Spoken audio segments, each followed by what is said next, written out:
Lo que necesitamos es más conciencia de ambos y menos acciones vacías. Totalmente desilusionados de esta investigación. La UNAM debería ser un ejemplo democrático para el país y es un contraejemplo. Los problemas del país se reflejan en la universidad. Hola, ¿cómo están? Mi nombre es Andrea Sánchez, bienvenidos a Una Habitación Propia. Esta semana quisiera hablarles de un tema que creo que ha sido bastante banalizado en los últimos años, el poder, la política y las mujeres. Y sé que muchos de ustedes ya están hartos de escuchar este tipo de temas y lo es porque pues ven que en la Constitución los hombres y las mujeres tenemos los mismos derechos.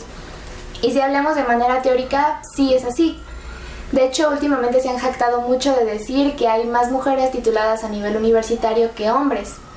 Solo que se les olvida un pequeño detallito cuando mencionan esto, y es que a la edad de 30 años nosotras vamos a estar percibiendo un salario del 10 al 16% menor que el de ellos simplemente por ser mujeres. Que solamente existe una mujer por cada 10 hombres en puestos directivos, que un 24.5% de mexicanas trabaja medio tiempo a diferencia del 8.2% de los hombres. Y todo esto es gracias, creo que todos lo sabemos, a una cultura androcéntrica. Esta cultura androcéntrica tiene sus cimientos en los estereotipos de género, los cuales no tienen otra función que no sea exacerbar las diferencias entre los sexos para poder ahí justificar la desigualdad. Y entre las tantas consecuencias que ha traído esto es que existan pocas mujeres dentro de los puestos políticos. ¿Por qué? Pues porque un buen líder en nuestro lenguaje patriarcal es masculino. Y este mismo lenguaje es aquel que realza y legitima el hecho de mantener los valores masculinos y mantiene a las mujeres en las bases. Aunque pareciera ser que en mi generación y en las generaciones futuras esto se va a ir eliminando poco a poco, la verdad es que actualmente las mujeres todavía tenemos una doble barrera para acceder a esto, y un claro ejemplo de ello es el techo de cristal, el cual no opera solo, está acompañado de un suelo pegajoso, el cual es como si pusiera las cartas sobre la mesa y le dijera a la mujer que no se olvide de su papel doméstico. Entonces me parece que sería interesante cuestionar si realmente las mujeres ya podemos ocupar el lugar que deseemos o solamente aquellos que ya están predeterminados para nosotras, y qué clase de lugares son estos. Y es aquí donde podemos empezar a hablar de las acciones afirmativas. Y las acciones afirmativas son esas medidas que tratan de agilizar el hecho de la igualdad entre hombres y mujeres, que son de carácter temporal. Y como ya se estarán imaginando, voy a hablar de las cuotas de género y de la paridad. Las cuotas de género son estas medidas que establecen un mínimo de participación femenina en espacios de poder público, en puestos de gobierno, en partidos, y esto con la finalidad de contrarrestar los obstáculos que se les presentan cuando quieren acceder a estos. Pero si nosotros seguimos viendo las cuotas de género de esta manera, la verdad es que es demasiado simplista y estamos radicando en lo cuantitativo cuando realmente deberíamos estar observando lo cualitativo. ¿Y por qué cualitativo? Porque las cuotas de género nos representan un avance progresivo en el ámbito de la democracia política. Obviamente las instituciones tuvieron que cambiar las reglas del juego. En 1993 se establece el 30% mujeres, 70% hombres. En 1997 la primera Comisión para la Equidad de Género.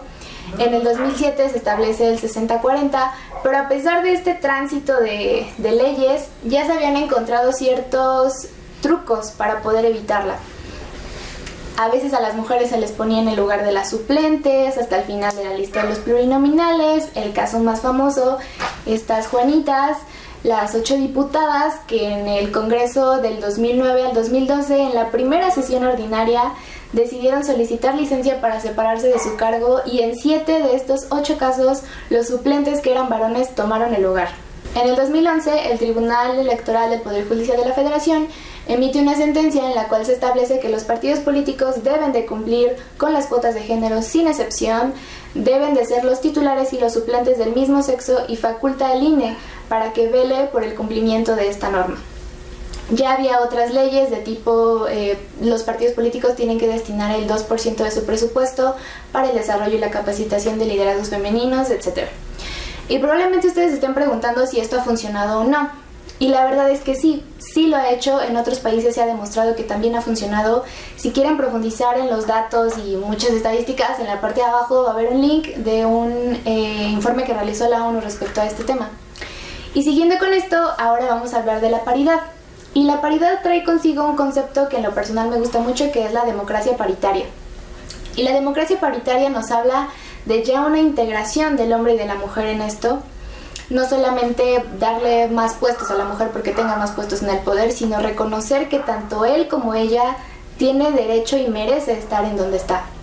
Celia Morós, una teórica feminista, hizo una crítica muy interesante respecto a esto, y ella decía que lo que realmente nos significa y nos representa el que se esté demandando la paridad es la incongruencia que existe en los regímenes democráticos, los cuales presumen velar por la igualdad entre los géneros cuando en realidad prácticamente han sido indiferentes ante la mitad de su población.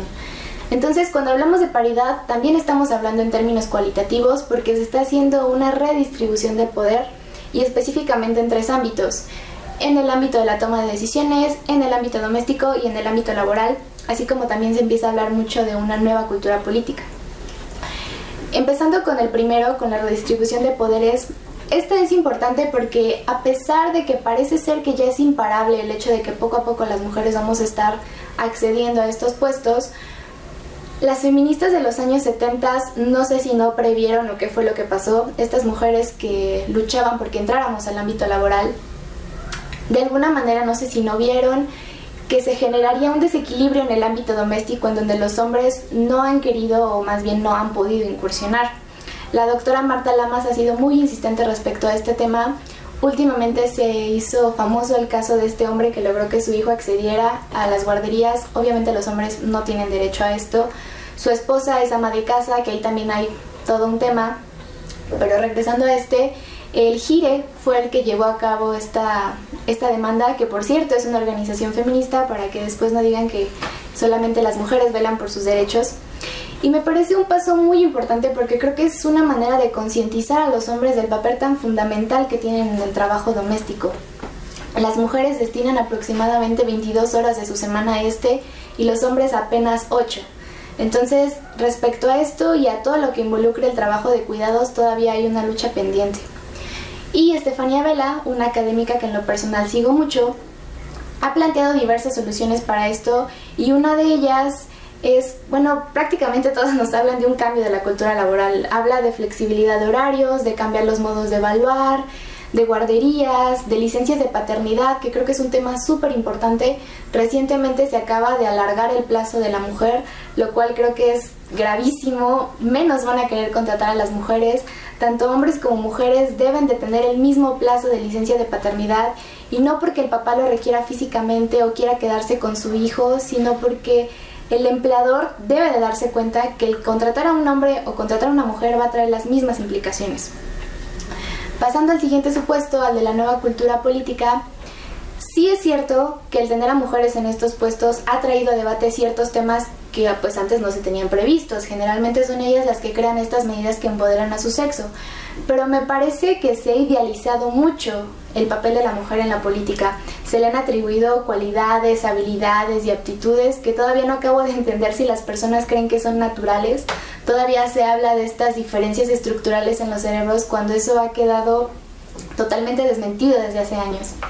Mi punto aquí es que el hecho de que las mujeres tengan o no estas cualidades no corre en la genética femenina. Son constructos sociales que se van interiorizando y se van moldeando a través de los años. Y un ejemplo de esto es que Margaret Thatcher incluso tomó lecciones de voz para hacerlo un poco más grave y las personas pudieran asociarla con la autoridad que representa la voz masculina. Una autora que se llama Mary Gard tiene un artículo muy interesante respecto a este tema, también va a estar en la parte de abajo por si quieren leerlo, donde nos habla de lo que representa la voz pública de las mujeres actualmente y a través de la historia. Ella se enfoca en la literatura, pero creo que es bastante rescatable porque la voz de las mujeres siempre se ha asociado con la victimización, con las quejas, con los reclamos, y solamente se toma en serio y a veces cuando hacemos este tipo de pláticas, cuando hablamos de los temas que nos afectan a nosotras o a mí como mujer. Y creo que esto explica perfectamente el hecho del por qué no hay mujeres a cargo de la Secretaría de Gobernación, de la Secretaría de Hacienda, de la Secretaría de Vigilancia o de Comunicaciones y Transportes, ese tipo de labores masculinas. ¿Y por qué llegué hasta este punto? Porque me parece muy importante el hecho de reconocer que cada vez que hay un cambio en la ley se genera un cambio cultural, que lleva tiempo, obviamente lleva tiempo, y por eso creo que es importante seguir fortaleciendo la figura de los liderazgos femeninos, seguir creando los ejemplos, seguir rompiendo paradigmas, seguir con las acciones afirmativas.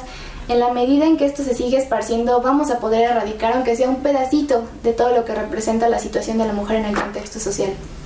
Muchas gracias por ver este video, espero que todos este tipo de temas se sigan debatiendo y nos vemos la semana que entra. Cuídense mucho.